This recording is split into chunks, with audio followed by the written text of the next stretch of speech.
Guess who's back, boys? The boys are back in town. The boys are back in town. Listen, after a little bit of a rum tum teaser of me being back, I'm officially back in the saddle. He's back in the saddle. The great wizard Cosmo has moved out and gone off to college. Wow, damn. They grew up so fast. If you hear crying in the back, that's my wife Recovering from such a journey. Yes. So we figured we would commemorate me being back from paternity leave with an hour or two of Kyle yawning. My yawns aren't even being picked up. You leave me alone. Listen, diarrhea. No, I put it in. I put it in the audio. Oh, there you go. We decided to do another storytelling episode. So we got stories based off of the prompts that Matt and Jeremy came up with, I believe, right? Mm-hmm. Warlords and Wyrms, yeah. So let's just get right on into it. This time I'm going to be going first. Oh, I love it. And I think you all will be excited to hear this story because it is entitled The Trial of Brian Gosling. Yes. Good. The follow-up that you've been long awaiting. You all were like, oh no, we're going to have to wait a year to find out what happens. No, you just had to wait a couple weeks. I love this. It's like rum tum tum all over again. Hearing the case of a one Brian Gosling, Judge Sterling presiding, court is in session. Bailiff Donald McDonald, a 12-foot-tall behemoth of a crystal dragonborn, introduces the court to Judge Sterling, a beholder donning a number of black robes, one on each eye stalk. The judge floats over to the ruby bench and takes his seat, wrapping a stalk around his gavel. Please be seated, says Bailiff McDonald. Overseers of the jury, we're here today to determine the sentence for Brian Gosling in the case of what has been affectionately coined the honkening.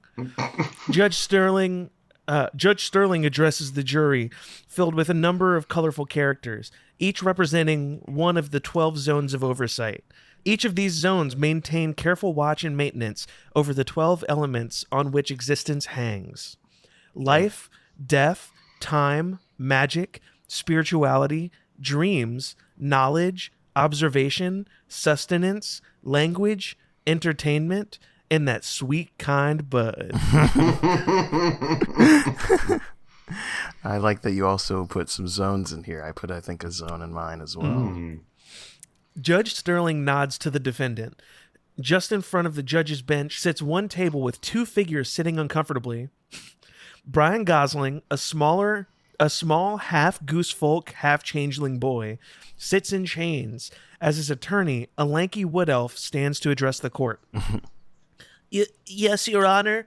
Plinkman Oglethorpe the 14th, attorney with Oglethorpe,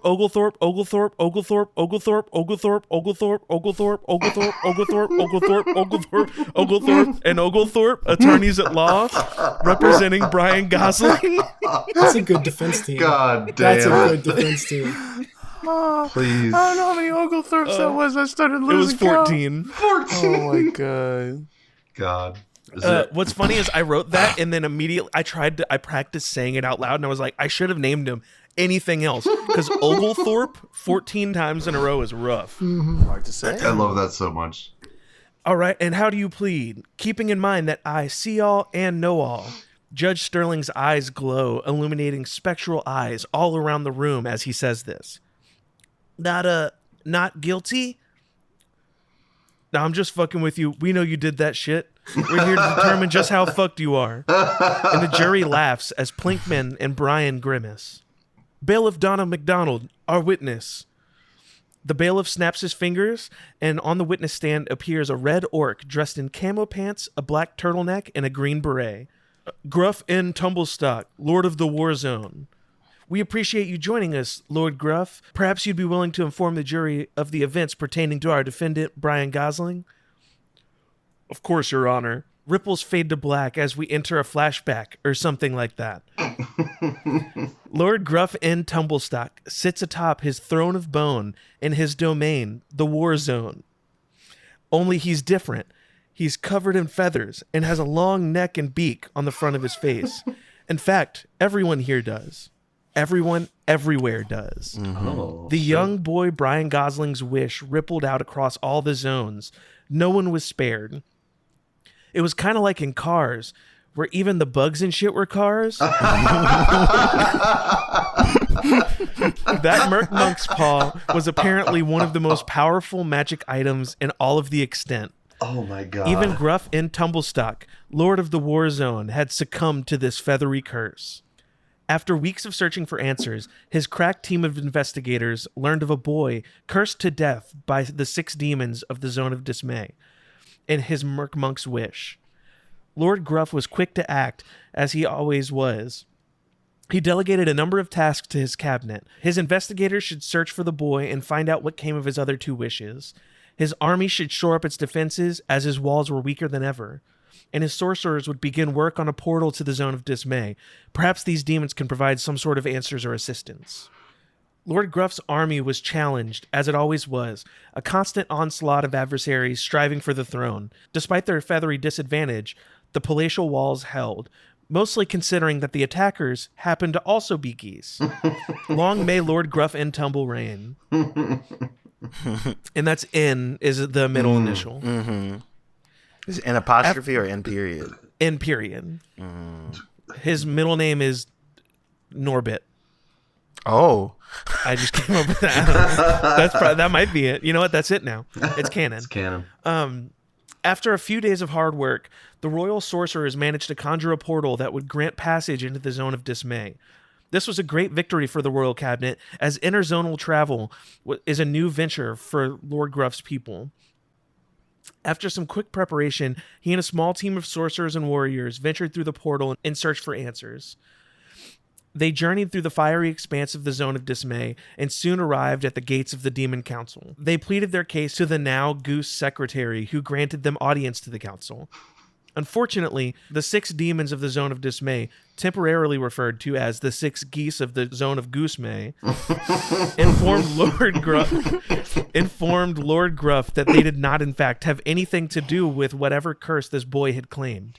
Apparently, that was just a story Brian made up to convince some poor dumbass losers to help him accomplish his nefarious deeds. Wow. Damn. This was a most disheartening revelation for Lord Gruff and his cabinet. This how you do me, Ryan? Brian. Heads held low, they chose to return to the war zone to discuss next steps. By the time they arrived home, the royal investigators returned with a piece of very interesting information. Brian Gosling did not work alone. After all, how could a young goose folk boy alone pull off the greatest bambooble? Bambooble? He said bambooble? It's canon. Bamboo. It's canon. After all, how could a young goose folk boy alone pull off the greatest bamboozle this side of the pimply titty? Bambooble this side of the pimply titty. Oh no. The pimply titty. No. What the investigators learned was so huge, they immediately sought out the council of the extent's highest authority. Lord Gruff journeyed to the Timeless Zone to have a word with the one and only Judge Sterling, as there was no one else who would know what to do with this information. Gruff joins Judge in his office and has a seat across from his desk. Judge Sterling, like everyone else, had been gooseified, only he now was basically a floating goose head with goose heads at the end of each stalk. Oh, God. A goose Your holder. Honor, your high on a goose holder. There you go. I love it. Your high honor, Judge Sterling. I have come to you with troubling information. No, it's a beak holder. It's a Beak holder makes more sense. Speak now, but no, I have seen all. But my time with you is limited. My people are hard at work trying to rectify this feathery tragedy. My cabinet and I were actually investigating this event when we discovered something particularly troubling. Out with it. Have you seen His Holy Smoke as of late? Of course Then we see Judge Sterling trail off, lost in thought. What's the meaning of this? My vision's been blocked? Your High Honor, I fear that Snoop Doggy Dogg himself has conspired with the boy. I would not claim to know what he had in mind, but I know that he is using this tragedy to cover his tracks. I cannot believe I couldn't see. Thank you, Lord Gruff and Tumble. Your bringing of this to my attention will be remembered for a millennia. Now return home. I have much preparation to do. And then we return to the courtroom as Lord Gruff finishes telling this story. Thank you for your testimony. If the jury, having heard the fullest extent of what has happened, would now turn their attention to the back of the hall, and they all turned to see entering the chamber a group of extremely beefy warriors carrying in a metal cage in the shape of a body. Sticking out of the top, we see the head of the Holy Smoke, Snoop Doggy Dogg, only he's blindfolded and gagged. We are here to not only sentence the boy, Brian Gosling, but also the smoke formerly known as Holy, Snoop Doggy Dogg. Having heard this story, what say you? And the foreman from the jury, a representative of the Zone of Life, and they're basically a biblically accurate angel. They speak, after unanimous decision, we recommend that the boy and the smoke formerly known as Holy be sentenced to an eternity in Wyrms Tunnel Prison. And as they say this, a grim tone flows across the room. Snoop, though bound, attempts and fails to shake free out of anger. Brian looks around confused. Very well. Brian Gosling and Snoop Doggy Dogg, for your crimes of conspiring against the extent and intent to usurp power from the other zones, I sentence you to an eternity within Worm Tunnel Prison. They are both escorted out of the hall into the prison. Worm Tunnel Prison is essentially a planet-sized worm. That's WYRM, where you are swallowed whole and are forced to live in its stomach acid for a century before being moved into its intestines, where you live for the rest of eternity with zero wiggle room, just a skin-tight tube. Oh, God. It's like if you tried to squeeze into one of those weird wiggly jelly things that slips out of your hands, you know, like it. You know what I'm talking I about? definitely wanted to put my cock in when I was a kid. My God. Dude, I wrote that and then erased it because I was like, I don't know if that's just me. No, it's okay. Yeah. Everybody had that thought who had a cock. It'd be like trying to squeeze into one of those, but for all of eternity. Mm-hmm. Oh man, that'd be a pretty good eternity. If Yeah. it was just my cock. Well, but it wouldn't be. Anyways, Judge Sterling readdresses the court. Now that to live forever. Now that the mantle of holy smoke is vacant, we must appoint a new highest of the high. And the angel foreman speaks again. Yes, Your Honor, we have chosen another famous smoker to fill the role. Very well. The now holy smoke shall be Joseph Rogan. May his smoke burn eternal. Title card, 13 minutes later. For the crime of saying all the slurs at once, we sentence Joseph Rogan to an eternity within the worm's butt intestines. He was only came from like 0.5 seconds. It's great. Holy shit. We see another figure completely bound in metal, Please don't be blindfolded Kanye. and gagged, being carted away to prison as well. Dude. Bailiff, bring in the oracle, LeVar. And just then, LeVar appears on the witness stand. LeVar, we ask you in your all-seeing wisdom, who do you believe can best serve us as the new holy smoke? And LeVar thinks a moment before whispering to Bailiff Donald McDonald. Are you sure? And LeVar nods. And then Bailiff Donald McDonald summons an unassuming human woman to the table in front of the court. Your High Honor, Judge Sterling, I give you the truest smoker of all, one who sees objectively and one who I believe will righteously maintain the mantle of the holy smoke. Fresh off her graveyard shift at the 7-Eleven, I give you Aaliyah. The end. It's just a random ass smoker. I love it. She's about to go on a Benny Gesserit style journey. Oh and become my like God. the new holy smoke. Yes. And she's gonna die in a terrible plane crash. I'm not Tyler. You've set up so much social commentary and lore with this one. We were in a godless time during the goosening or the honkening. Yeah. The The goosening. honkening. This The is honkening. The honkening, This is yes. incredible. Yeah, This look. is very good. Look, after all of the, not to get overly political on this show, even though we are very overtly political at times, Snoop Doggy Dogg betrayed all of us Yes, he by did. just becoming homies with the Orange Menace for money's sake. So fuck that dude. He's no longer our highest deity. And this is after him saying, "I hope no black people vote for that guy," and saying some real He was heinous like, stuff. if you vote for that guy, you're racist. I didn't draw the lines. You drew the lines. Like, Exactly. Or he drew the line. Like, we've all seen the thing. And now he's just like, no, that's chill. Like, yeah, get your bag. Bye. So stupid. But then Joe Rogan really scared me. I thought for certain we were about to be really Joe Rogan. God. Alrighty. Then he said all the slurs at once. Okay. So this is my story. It's part 2 of the last story. If you remember the last title, this one is Immortal Wombat 2. Yes. Armageddon Your Rocks Off. So Immortal Wombat 2, Armageddon Your Rocks Off. Hell yeah. Love it. The skies are choked by roiling black clouds, with the only light being faint pulses of crimson, as the intro to Down with the Sickness starts playing ominously in time with each lightning bolt. Oh yeah. Can you feel that? Oh shit. Shit.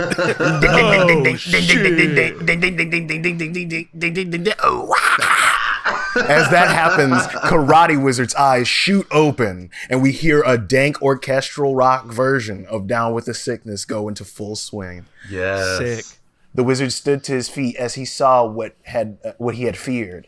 No longer did the ritual site stand before them. In fact, there was nothing but a massive slab of earth where the site once was, floating as Wizardo slowly crumbled beneath. All around the area were arcing ribbons of magic that were moving towards the center of what now looks like a massive wrestling ring, as a being was being birthed from beyond the ether. A massive floating skull with one sickly green flesh eye that looked like if you pickled a pink eye-riddled eyeball for 40 days and 40 nights in a bog witch's front butt, and in the left socket was the orb used for the very ritual. Flesh from the Nothic formed over the skull like sick, nasty veins. Patches of hair and fur began to grow in place that looked suspiciously similar to Beast Wizard's fur. And sprouting forth from the skull was flesh covered in sick tats like that of Tat's Wizard, as it created a massive floating head like that of the Elderbeards of old. Damn. Shit totally looked like the Frank Rebirth scene from Hellraiser. It was fucking cool. As that scene is badass. So badass. Good As the shit. transformation was completed, the head opened its mouth with a mighty roar as a torrent of giant killer bees made from green flame came spilling forth. As Eldritch energy clung to the monolithic melon, he finally spoke. Behold, because I'm trying to make you remember Very the other good. wizards. Very good. Behold, I have returned after 69,000 years. The scourge known as Jared the Terrible, aka the Beardless Baron, is upon ye. As he shouted, the bloodstorm seemed to call out to his reawakening with some sick crimson lightning and thunder that sounded like the beginning of Headstrong by Trapped, and that shit pissed Karate Wizard the fuck off. Hey, fuck Trapped. Yeah, fuck Anyway, Trapped. go All ahead. my homies hate Trapped. All my homies hate Trapped. Karate Wizard had to act fast. He superheated his remaining human hand by doing one of those cool one-handed claps that you see people doing. About 50 times, which sounded like a traditional dwarven twerk-off competition, as he cauterized his wound, the wounded stump where his old arm once was. Jesus KW Christ. flew into the air, meeting Jared face to face. Jared, you smelly bitch! I should have known this was you. We banished you to the Null Zone ages ago. How did you escape? It matters not, turd wizard, chided Jared. Once I absorb your magic, I'll have enough power to tear open a portal to the Nexus. That's Neksus, and consume the other Elderbeards and stand as the one true beard.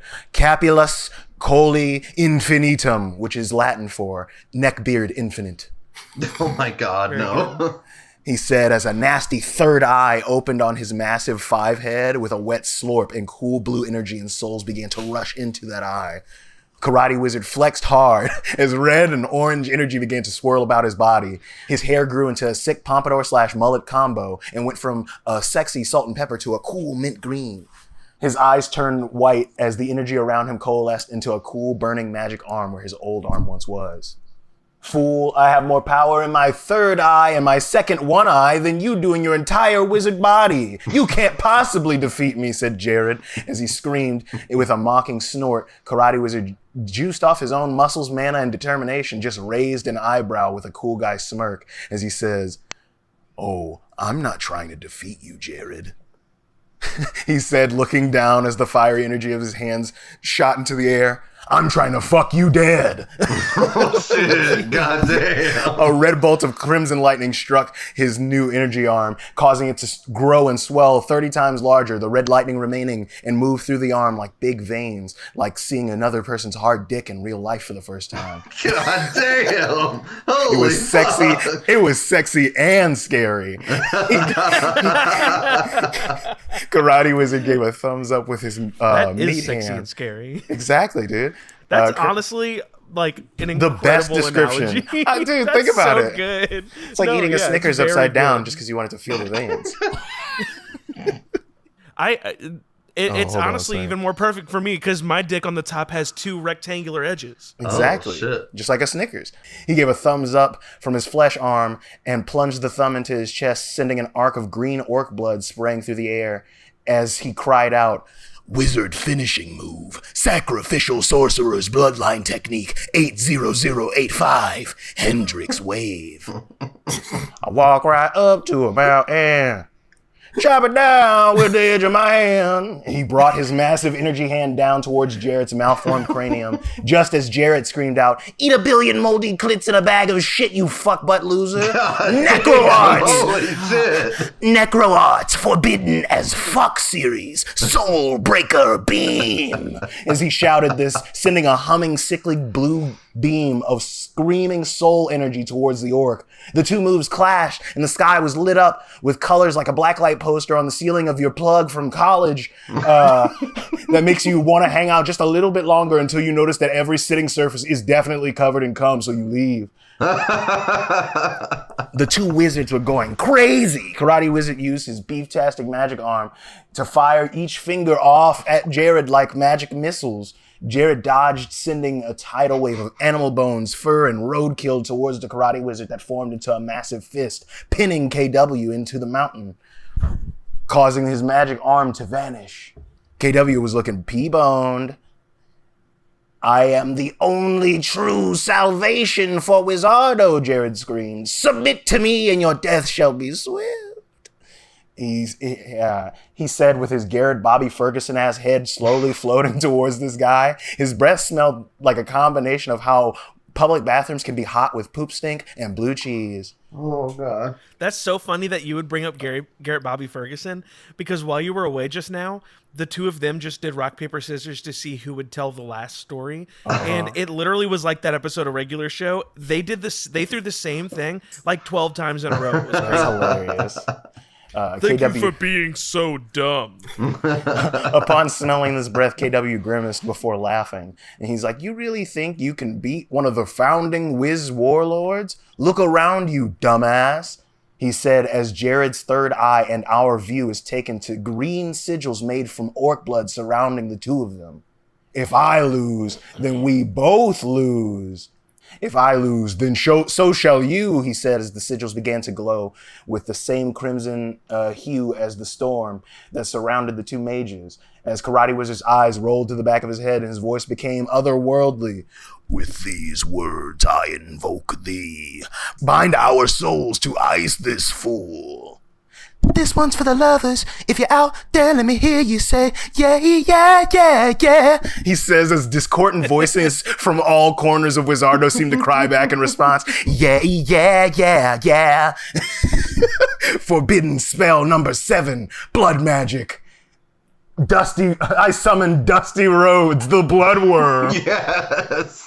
Yes. An impossible amount of orc blood seemed to pour from each sigil and swirl into an elongated, twisted form of Dusty Rhodes, the bloodworm. And that's WYRM. A limbless draconic creature composed of orc blood and bones rushed after Jared, taking him by surprise, sending his big-ass head smashing through a cliffside, destroying the Crumbo Jones Memorial Hospital for sick goblins, their families, and their pets. There were no survivors. God, Jesus, fuck. Jeez. The only thing left in the wreckage was a plaque that read, "Though gone, your memory still lives on in our hearts, Crumbo. Rest in power, Crumbo. # free Crumbo Jr." Jesus Christ. Any Jared- relation to Grumbo? To Grumbo? Interesting. No, I don't know. Maybe. Who knows? I don't know. We'll see. Jared was losing Canon energy. question mark? Bleeds Yeah, blood? maybe. Hey, spoilers. Jared was losing energy fast. His third eye reopened and began to glow, this time with a spicy brown mustard yellow, as he shot into the air. "Two can play at the forbidden spell shit, my friend. Just kidding. You aren't my friend. I fucking want you to die. To death," said Jared. "Forbidden spell number 11. Brown magic. See ya! Way portal." The brown hole style. See ya! Warp portal. Brown hole style. He Wait. Was that just a subtle rookie of the year? It's a rookie of the year reference. It's forbidden spell number 11, brown magic. See ya! Exclamation point. Oh my Warp God. portal brown hole style. He says as the portal opens and begins to suck everything in, like going to an all-you-can-suck and shuck gay oyster festival.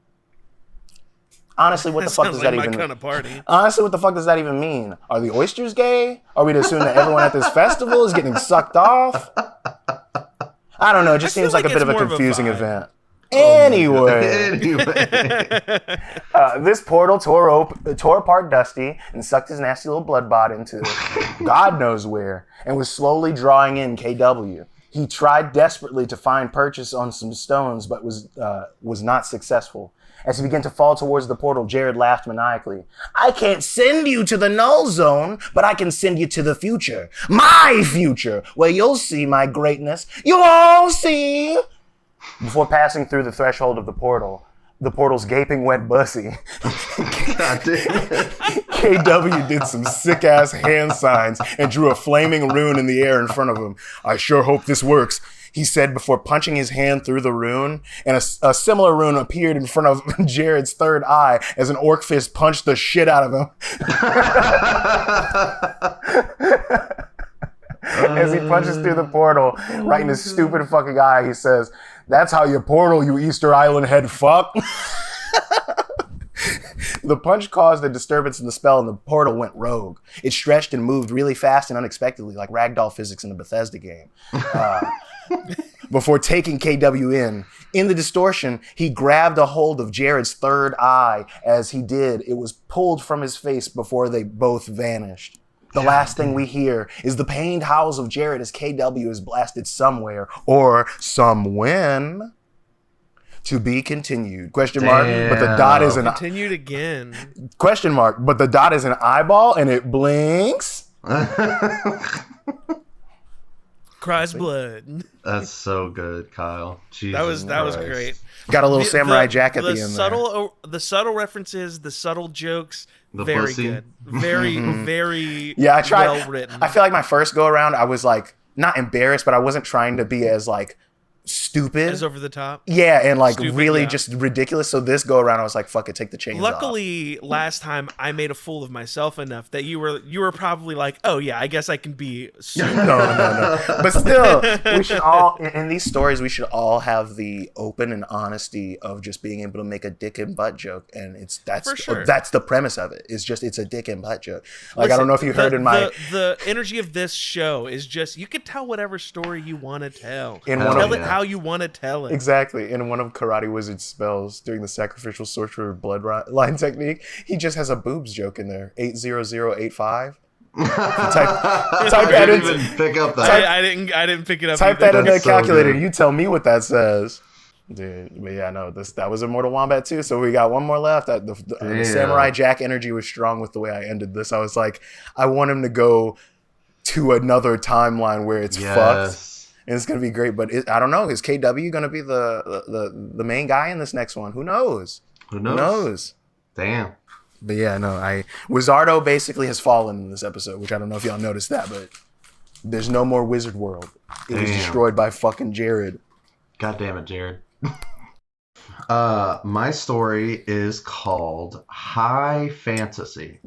And I want to preface, I did not work with Tyler at all. There are some similar themes in this one, so we'll see. I was very interested to hear your story, and I was like, oh shit, is mine going to accidentally like line up with Tyler's story? I don't know. That's hilarious. We'll see. Many moons ago, the world would forever be changed from a single chance encounter between two high school nobodies and a very persuasive worm outside of whatever the fantasy version of a Hooters is. And that's Worm, W-O-R-M. Yep, ooh. I know. Yeah, no, I figured you were doing a worm. Yep. For copyright purposes, let's call it Boobers. Yeah, Boobers. Anyways, I love it. Here's the tale as legend has it. It was a typical boring-ass afternoon in the very forgettable town of Grasstown. Nothing cool had ever...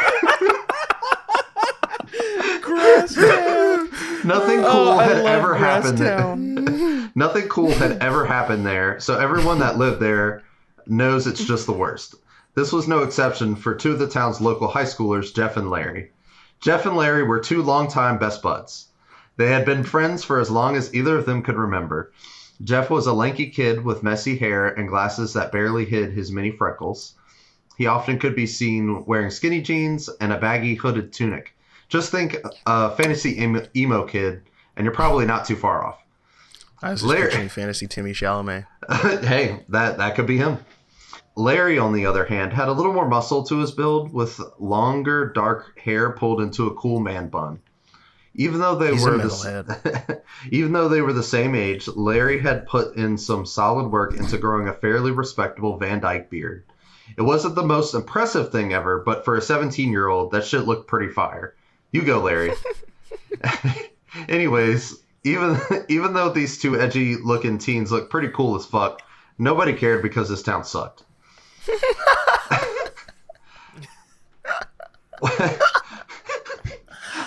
What's the game plan? Larry asked Jeff, who was very unsuccessfully hiding a yawn.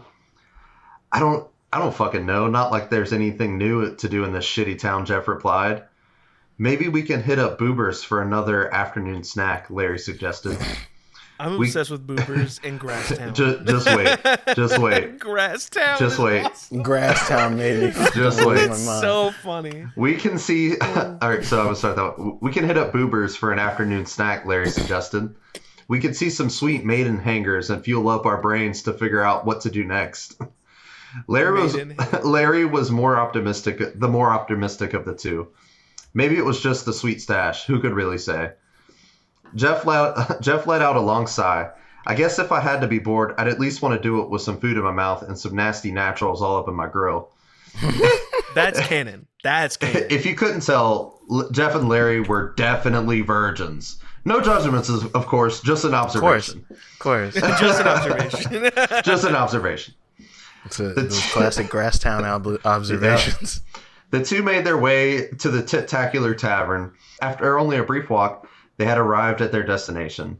The tavern happened to be, like, right next to the school. Not sure who thought that was a good idea. Financially, I get it, but, like, really? Anyways, Larry and Jeff sauntered into the tavern looking for an open table. They quickly found one and took their seats. Shortly thereafter, an extremely well-endowed tiefling woman greeted the young lads as both of the boys blushed heavily. Well, hello there. Hello again, boys. Hope y'all aren't up to any trouble today. Y'all want the usual, or would you like to hear today's special? The tiefling asked. I'll have the usual, Jeff started, but before he could finish, Larry interrupted. Actually, I think we want to hear the special. We're in a bit of a slump, so I think it would be good to try something new. Well, that makes sense. It's always good to try something new, especially since this town has a way of crushing your spirit into a million pieces. The tiefling's attention seemed to drift off into a deep oblivion for a moment, but she quickly snapped her attention back. Anyways, today's special is... Oh, wait, my bad. It's crispy tendies and fries. That's just y'all's usual, isn't it? Folks don't normally get that here, so I guess that just happened to be the special for today. Well, is this a story about you? Well, I'll just tell Are you the virgin? I might be. Who knows? Art imitates life. Am I right, fellas? Well, I'll Right, just what you tell. Well, I'll just tell the kitchen to throw in an extra for you. How's that sound? This revelation seemed to disappoint Larry, but Jeff almost seemed to perk up a little bit. That sounds great. 2 orders of today's special, please, Jeff replied. The tiefling woman smiled. I'll get those in for you then. She quickly returned to the kitchen to get the orders in. Did you hear that, Larry? Extra tendies. What a day, Jeff said excitedly. Plus those were some nice natties. You were right. This was a great idea. Now it was Larry's turn to sigh. I guess I was just hoping for a little bit more excitement. Their food arrived shortly, and their meal was over quicker than they would have wanted, because of all the boobs. Reluctantly, they paid their tab and headed for the door. They were only a few steps out of the door whenever they unexpectedly heard a voice call out to them. Hey there, young bloods. Heard through the cracks that you were looking for some excitement. The boys looked around puzzled, but couldn't seem to find the source of the voice. Who the fuck was that? Jeff questioned to what any observing bystander would only assume was thin air. I'm over here, you little shit, the voice replied, still seeming from nowhere. The boys looked around some more, but were quickly becoming more convinced someone was fucking with them. Man, you kids are dumb. Or blind. Or dumb and blind. I'm over here by the barrels. Yes. Now look down a little. A little to the left. Farther left. There! The boys had directed their eyesight to the top of an upright barrel. What was there, Jeff and Larry could hardly begin to believe. Sitting in the tiniest of rocking chairs sat the most gangster-looking earthworm you'd ever believe could exist. He had sick tattoos all over his body, dope shades, and somehow had the coolest-looking beard streaked with gray. This worm had seen some shit. Shit. If you kids don't pay attention, you could get whacked. I've seen some shit. You're lucky I'm in a good mood, or your blood would be watering the lawn right about now. This thug-ass worm had the duo stunned. Dude, that worm is talking to us, Jeff stammered. Shut the hell up, you stupid bitch. I'll crawl into your brain and start stabbing. Snap the worm. Stabbed the worm? Snapped the worm. Oh. I thought you said that would have been good. That would have been good. We're so sorry, Mr. Worm, sir. Please don't stab our brains. Larry was not about to get his brain stabbed. Also, in retrospect, I'm really regretting calling you Mr. Worm, sir. What's your name? You damn right, bitch. You better put some respect on my name. The name's KK Slicer, but you can call me KK. That's amazing. I like it. Now let's get down to brass tacks. I heard you fellas were tired of the same old, and you were looking for some good excitement. Is that right? Yes, sir, Mr. KK, sir. Larry chimed in quickly, still not wanting to get brain stabbed. Well, good, because I got a proposition for you. See, it's my honey's birthday today, and I want to get her something special. KK said as he slowly got up from the rocking chair and walked over to an object roughly 40 times the size of KK, laying face down. He impressively flips over the flat object onto its side. Impressive, because, no hands. And also it's 40 times bigger than him. It is 40 times bigger than him, yes. But the hands part was the more important part. He impressively flips over the flat object onto its side. Impressive, because, no hands. To reveal a very nice picture of what could only describe as the hottest worm you'd ever seen in your life. She had beautiful dreads held up in a gorgeous ponytail. Makeup was on fleek, and she was wearing a tight, worm-fitting dress that came up well above what you would assume whatever the equivalent of knees would be for a worm. She also had a choker around her neck. Lastly, if you haven't already guessed by now, this fine-ass worm had the sickest rack you'd ever seen on a worm. This worm was smoking hot. The worm with sweet tits. And again, worm, W-O-R-M. Like an earthworm. Yes. Obviously stunned, both of the boys simultaneously exclaimed, "Damn!" Thanks. I know she's a baddie. That's why I want to get her something special. That's where you two come in, KK started to explain. I wanted to treat my girl with the dankest dub-dub this side of the Celestial River. Only problem is, I'm too busy prepping. You see, her sorry. I'm still stuck on Celestial River. It's Celestial River, yes. If you look up at the sky in Grasstown, it's just a big streak of stars. Well, you can't see it in like Grasstown because like of the weird like mountain. It's so boring there. It's There's light pollution nothing good because there. Grasstown is fucking terrible. Definitely like Grasstown There's is the so worst. so many billboards and fucking city lights. There's way too much photosynthesis going on in Grasstown Yes. that you can't see. It's absorbing. Yeah, Celestial it's River. absorbing all the light. Of course. I need to retcon a little bit, but I'm gonna try to read this because I wrote it at her birthday's tomorrow, but it's the same day. Yeah, it's fine. You see, it's her special day, so I need you to run and get the goods and bring them back here before tonight. No offense, but today is for my babe. I don't want to see you or anyone else. You dig? Jeff chimed in. Yeah, that makes a ton of sense, actually. So, like, obviously we're going to do this because we're super bored anyway, but is there a reward of some kind, Larry asked. He quickly added, not that we need one, Mr. KK, sir. I can't express this enough. Larry seriously did not want to get stabbed in the dome. Well, of course, fellas. I'm all for taking care of my people. How's about for starters, you boys get enough of the sick nasty and you can keep some for yourselves. Get back in time, and then we could talk about bonus payment. KK seemed genuinely honest. After all, this worm was just a cool fucking dude, so there didn't seem to be any reason he would have for lying. What do you think, Jeff? Larry asked as he glanced over to his lifelong compadre.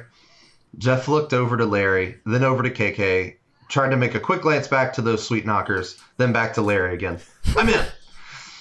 Yes, Larry exclaimed. We're totally in, Mr. KK, sir. Hell yeah, my dudes, KK responded. Follow me and I'll fill you in on the deets.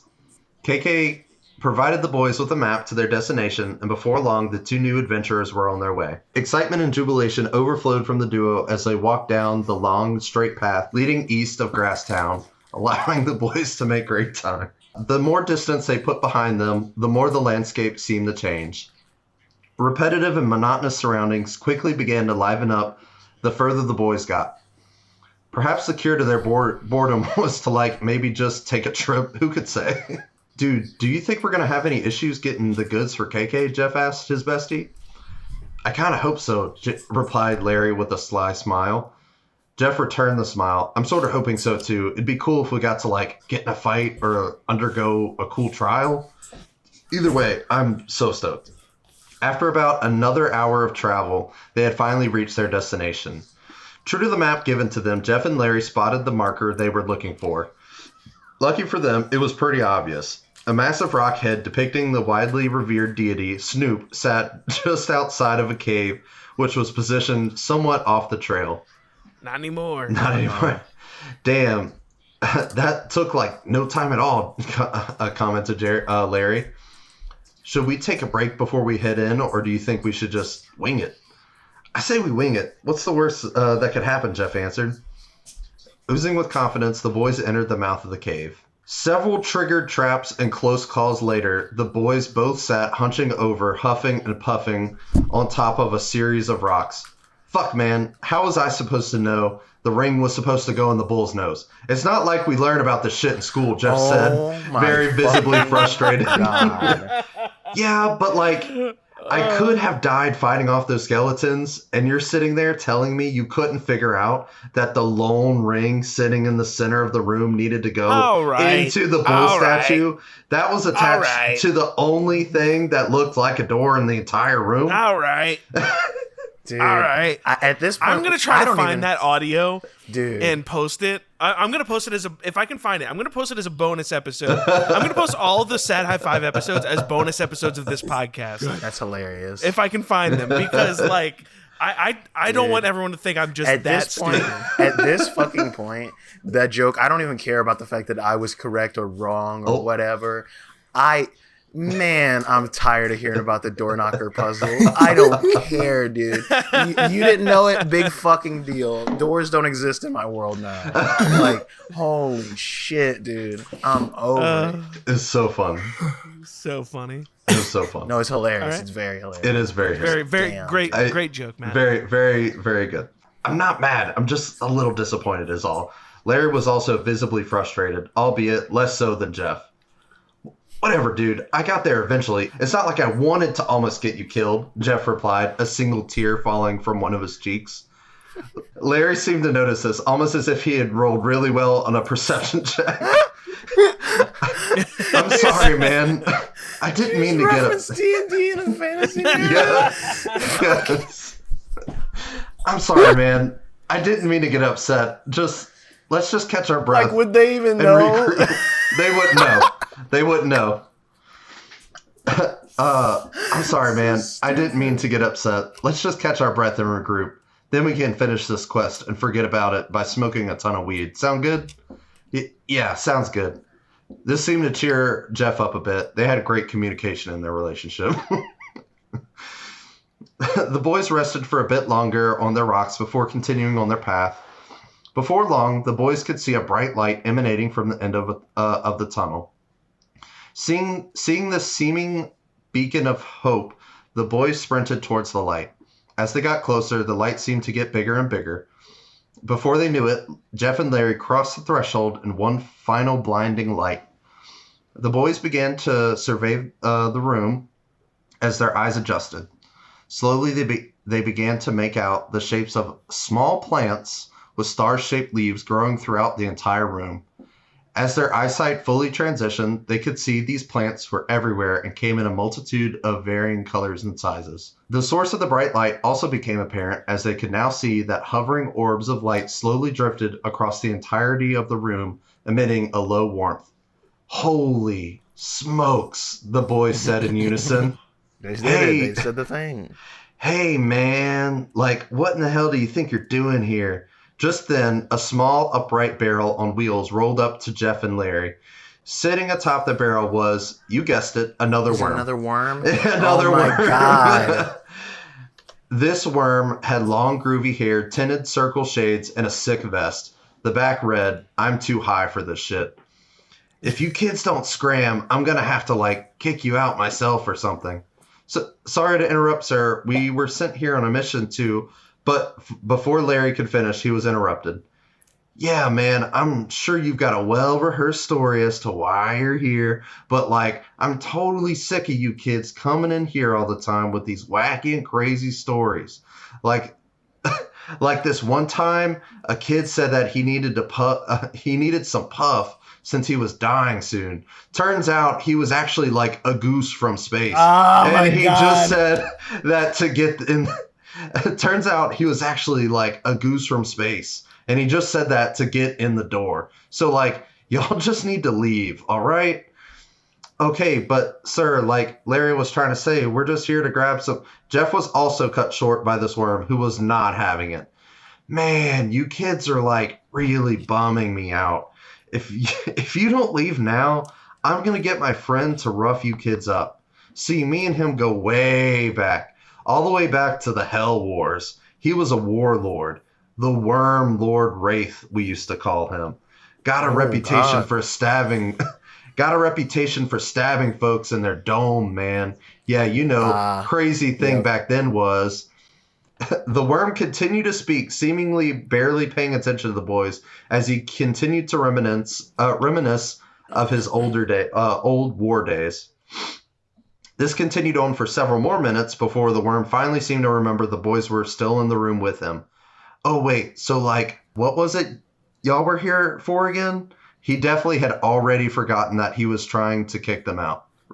Right, you see, we were actually sent here by Mr. KK Slicer to get Larry began, but was quickly cut off at the mention of KK. Dude, this worm? Rude. Yes. Oh, man, KK sent you? Why didn't you say so sooner? I swear, kids these days can never get to the point. You know, I think it's actually a plot from the ruling lords to make sure nothing could ever get done and no one can move up or progress in society. This continued on for several more minutes as the highest fuck worm ranted to no one. During his rant, Jeff and Larry made the executive decision to just start picking as much stank they could fit in their pouches. They literally had zero issues doing so and leisurely made their way out of the cave. Holy shit, dude. I hope I got some of what that guy was smoking, because he was totes gonzo, Jeff said in a chuckle. The boys had made their way out of the cave, paid their respects to Snoop, and were on their way back to Grasstown.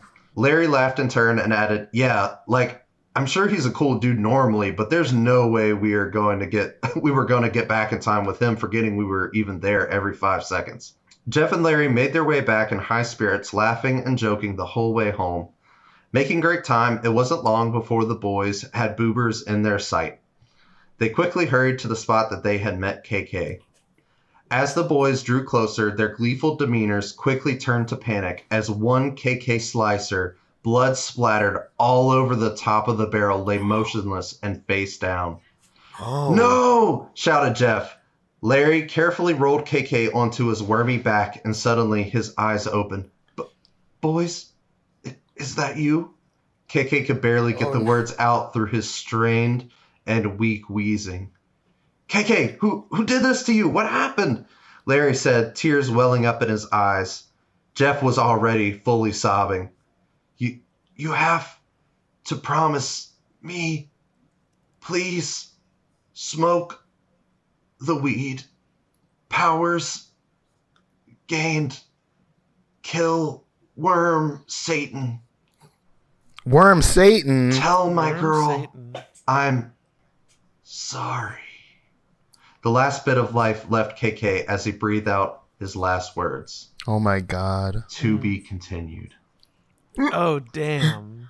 Love it. I was not expecting it to be continued. Dude, when they said being kill honest. Worm Satan, we gotta He's gonna find go out who fight- that he's is. going to fight Oh, no, Worm we Satan. needed one. I'm not saying we shouldn't have had one. I'm just saying it caught me off guard. I caught you off guard. What I'm a obsessed with fantastic Worm story. They thought I it was really going to be like a quick trip and get some weed and bring it back to KK. And here you were saying Grasstown, the most boring place ever. Things just got a little exciting in Grasstown. It Things did. just But got I a will little say, exciting. it's only because the cool people are worms. Nobody notices the worms. Oh shit, were they always worms, you know? Like, did they get turned into worms? No, they were always worms. I'll go ahead and say that. She got worm implants. In case you didn't realize, Don't be the stupid. worm lord. No, what was his name? The Worm Warlord. The worm lord Wraith is Yes. KK Slicer. Yes, it was KK Slicer. No, I Yes. did pick up on Yes. that. So is the fucking forgetful guy Worm Satan? Who knows? Is he a thrall knows? of Worm Satan? Who knows? Damn, dude. So, my tale is called Wyrms and Warlords. And more worms. A young wizard physician was kidnapped by bandits on his way back home from a thrilling adventure with orcs, dwarves, and a big game in crisis. Anyway, this story is much less cool. You see, he was brought bound and blindfolded to the notorious warlord Wyrm, with a U. I hope you boys brought me someone useful this time, Wyrm scoffed. Oh, yes, ma'am. We caught this famous wizard doctor in the last raid. Excellent. Now get out, she commanded. The young wizoctor heard their boots thudding out the door right as the blindfold was taken off. Wizoctor is good. The doctor's very good. Standing before him was an absolute unit of a high elf. Just absolutely unreal muscle definition and volume. Like, there is a story after this, but if you take nothing else from this, take that this woman's absolute massive, jacked, muscled physique is truly outstanding. Hell yeah. Dude, you've painted quite the picture. Anyway, for the sake of pacing, I'll highlight the rest of the intro. Basically, this super cool, wicked jacked war lady has a dragon named Wyrm, with an I. Worm with an I is worm with a U's, worm with a Y, mount. Because my God. she's fucking really good. rad and cool. That's great. Holy shit. That's good shit. Bro, is this MF Doom? Are you right? Is MF Doom writing the story? What the fuck, dude? God damn. The problem is that Wyrm's worried about Wyrm's recent wines. It looks like Wyrm has stomach pain and so far, no medicine has worked. The deal is simple. The Dizzard must cure Wyrm's worm of their stomach pain and be set free or fail following. I'm and be following. It's eaten all by tracks. Wyrm with a fork. God damn. Okay. Now that we're all caught up and I've balanced the pacing, let us continue. The young Walk Dizzard thought long and hard before deciding the only surefire way to succeed is to go inside the dragon's stomach himself to see what the problem is. Now you might be thinking, gross, how is he going to do that? Well, to you I say, do you know how stories work? Like I'm going to tell you how he does it. It's a story. Don't interrupt me and just listen. Rude. So yeah, a bottle of vodka, a few casts of the shrink spell, and one worm anus later, the tiny young wizard physician was in the bowels of the beast. As the Tizoctor, tiny wizard doctor, began taking in the sights, but not smells, of this rancid cavern, a grand castle made of rusty armor, precious gems, and a brown mortar was visible just ahead. Before he could even consider what that mortar was made out of, a thud in the head silenced his quandary.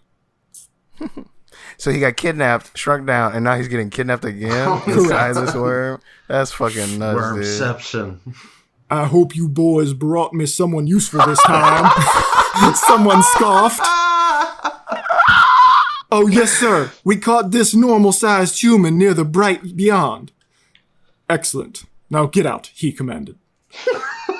This time, when the tin-act-lizard vision returned, he couldn't believe what he was seeing. It was a worm, with an O, in full royal attire. Oh my god. Greetings, strange creature. I am the lord of this fine castle. You may call me Sir Wormlord. I know you are from the bright beyond, so I pray you are able to save my great kingdom. Wormlord continued. This fool's talking about outside of a stomach and butt. You see, the ruler of the stomach worms has fallen terribly ill. Now, with signs of weakness in the stomach court, the nobility have already begun infighting, wreaking havoc not just to the stomach, but the entire digestive system. Damn. The Doc Tinnard continued holding his nose as it quickly dawned on him where this was going. Please, holy angel from beyond, cure the worm lord of the stomach, and the bowels of worm will forever be in your debt.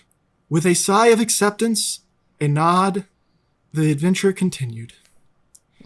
Many grand and stinky adventures ensued, with lots of poop, fart, and butt jokes throughout, before the teeny Walker found himself at the bedside of the so sick many names worm for this tiny lord. doctor who's also a wizard.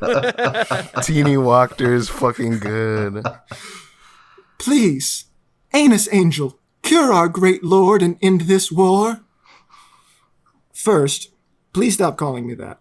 Second, what is even wrong with him anyway? He came down with a terrible stomach bug. You're kidding. I would never joke about such matters, Anus Knight. Angel was not the issue. Please, I can offer you anything in the vault. Just save him. Fine. Damn. Fine, said the very frustrated WizDoc Teeny R Doctor. A few...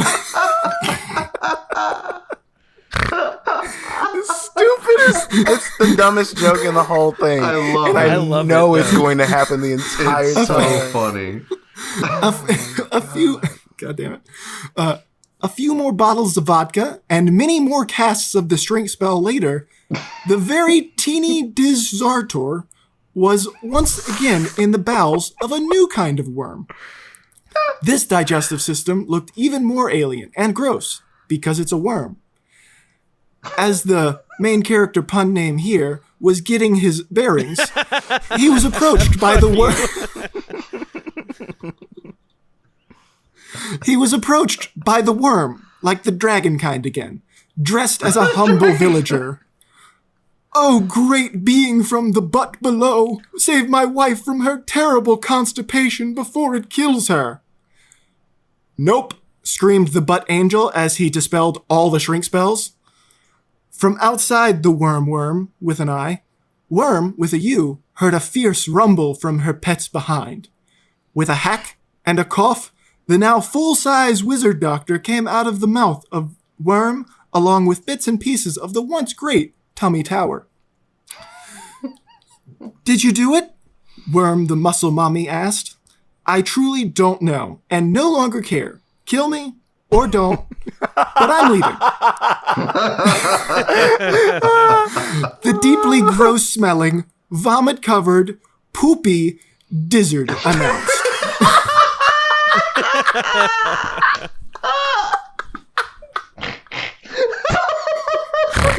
Oh my fucking god! I'm 5 years old. I don't care. It's very good. Stupid. Dude, I can't, man. This is. Please continue. This is so. I'm glad you guys like it. I'm 100% sober for this. This is still so fucking. Before Worm with a U could respond, the great Worm arose with a shake and a roar. Finally back to full strength. You saved them. Thank you. You may leave in peace. But we are still going to keep all your stuff. Cool, said the young, famous wizard doctor. As he left, the war lady shouted, What's your name anyway?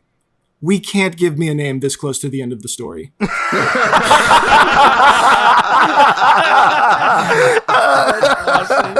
It gets better. Said Worm with an E as he exits the scene. Worm with an E. Worm with an E. That's good shit. That's good shit, dude. Oh my god. Dude, I did not Holy expect you guys to shit. blow us out of the water. You and Matt's story, Jesus man. Christ. Holy shit. Yeah. God damn. I'm all glad you, we man. ended with y'all's. Yes, our stories at the beginning was great, but this shit was. I was not expecting this last story to get me. This All the that holy names. fuck, the worm bit, the whole bit being just every layer. This, it read like a fantasy Rick and Morty episode. It was very. This is so. Oh Yes. my god. Wow, bravo. Oh my god. I love. We can't name this character this late. This close to the end. That's Close exactly to what the I'm- end of the story. Dude, he's so self-aware. It's so fucking funny, man. Bravo. I'm glad you guys liked it. Oh, that was It's so so fucking good. funny, dude. So fucking Every funny. version of the fucking tiny wizard doctor name he did, I was simultaneously pissed off and couldn't help but laugh. It's so stupid. God. I was gonna say we got to pick the prompts now. It's me and you Oh, picking shit. the prompts. Oh, true. Wait, no, I think we should, We can go because fully now random. everyone's done prompts, I think Oh, we yeah. should do a random roll for which two are getting paired. All right, well we got to Okay, roll yeah. Do a it. d4. All right. I've got All right. dice. Oh, One, Tyler, 2, 3, so- 4. I could grab some Yeah. dice. So Tyler is who's one? Tyler who's is two, one. Who's three, who's four? Kyle, you're 2. Matt, you're 3, and I'm 4. Okay. So 2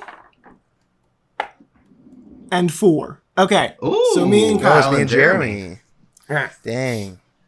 So Kyle, Shit. I am going to go with apprentice. Apprentice. Apprentice. Apprentice as my thing. And this may be me just leading into my story I'm kind of wanting to tell in the next thing. But, but Wizards and Apprentice. Wizard's Apprentice, I'll say, is the full one. Wizard's Apprentice. A Wizard's Apprentice, yes.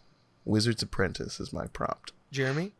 I'm trying to think of if I should go really off the wall different or just neutral. I'm That'd gonna make it go even off. funnier.